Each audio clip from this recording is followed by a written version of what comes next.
하늘에 큰 이적이 보이니 해를 옷 입은 한 여자가 있는데 그 발 아래에는 달이 있고 그 머리에는 12별의 관을 썼더라. 이 여자가 아이를 베어 해산하게 되매 아파서 애를 쓰며 부르짖더라. 하늘에 또 다른 이적이 보이니 보라, 한 큰 붉은 용이 있어 머리가 7이요 뿔이 10이라.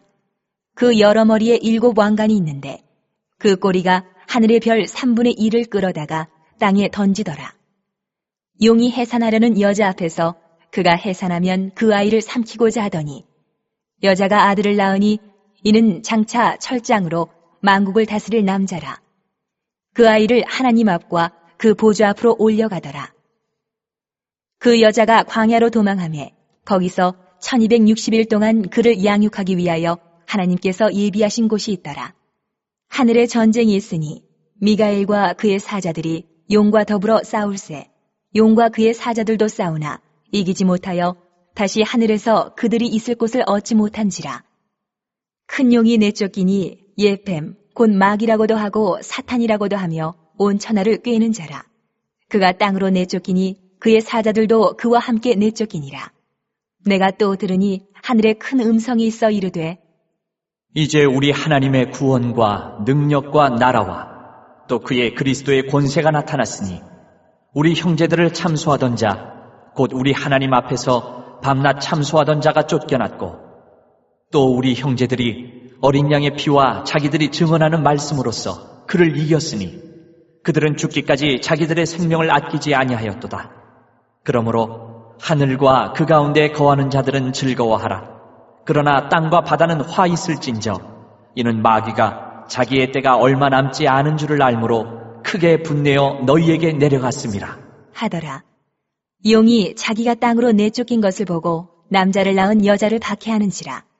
그 여자가 큰 독수리의 2 날개를 받아 광야 자기 곳으로 날아가 거기서 그 뱀의 낯을 피하여 1떼와 2떼와 반떼를 양육받으매 여자의 뒤에서 뱀이 그 입으로 물을 강같이 토하여 여자를 물에 떠내려가게 하려 하되 땅이 여자를 도와 그 입을 벌려 용의 입에서 토한 강물을 삼키니 용이 여자에게 분노하여 돌아가서 그 여자의 남은 자손 곧 하나님의 계명을 지키며 예수의 증거를 가진 자들과 더불어 싸우려고 바다 모래 위에 서 있더라.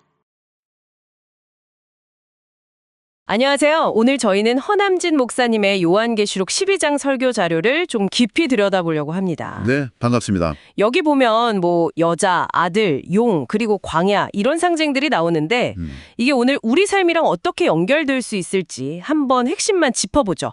자, 바로 시작해볼까요? 네, 좋습니다. 이 12장은 사실 3가지 핵심 상징이 중요해요. 여자, 아들, 그리고 용. 이들의 관계를 통해서 이제 교회와 그리스도 그리고 사탄의 어떤 영적인 싸움을 보여주고 있죠. 네네. 그리고 이들이 활동하는 무대, 그 광야의 의미를 파악하는 게 또 중요하고요. 그 자료 보니까요. 이 여자가 해와 달을 입고 별의 관을 썼다고 나오잖아요.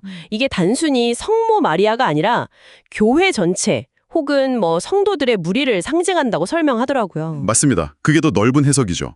그리스도를 낳고 또 증거하는 공동체다 이런 해석인데 이게 되게 흥미로운 게 어떤 한 개인이 아니라 시대를 쭉 관통하는 신앙 공동체의 역할을 보여주는 것 같아서요. 정확해요.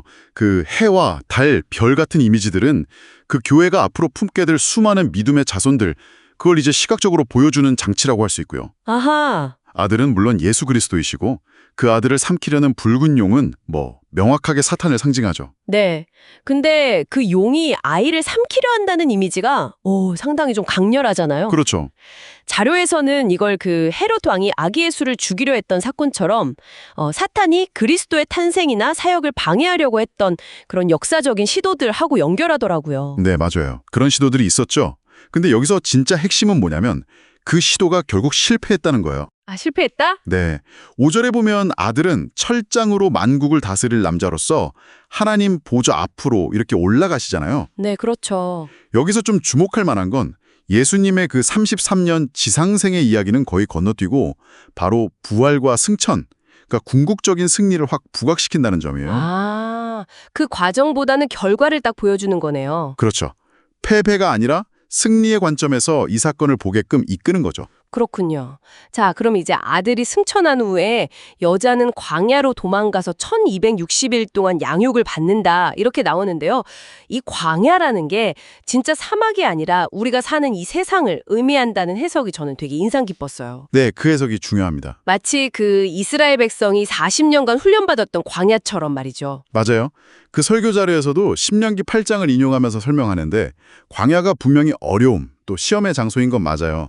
뭐 낮추시고 줄이게도 하셨다고 나오니까요. 네. 하지만 동시에 그 만나와 메추라기로 먹이시고 또 옷이나 발이 헤어지지 않게 돌보셨던 것처럼 하나님의 보호하심, 또 그 예비하심이 있는 곳이기도 하다는 거죠. 아, 그러니까 시련만 있는 게 아니라 양육도 함께 이루어지는 곳. 그렇죠.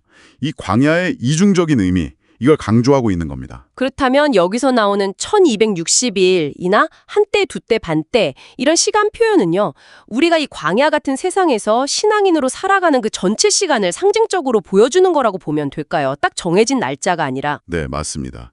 문자적인 기간이라기보다는 지상에서의 우리 생애 전체, 혹은 뭐 교회가 이 세상에서 보내는 그 전체 시간 전체를 함축하는 표현으로 이해하는 게 자연스럽죠. 그렇군요. 근데 그 광야에서도 그러니까 사탄의 박해는 계속된다고요. 네, 끝나지 않죠. 특히 뱀이 입에서 강물 같은 걸 막 토해내서 여자를 떠내려 보내려고 한다. 이런 비유가 나오는데 자료에서는 이 물을 요즘 시대를 휩쓰는 어떤 세속적인 풍조나 문화로 해석하더라고요.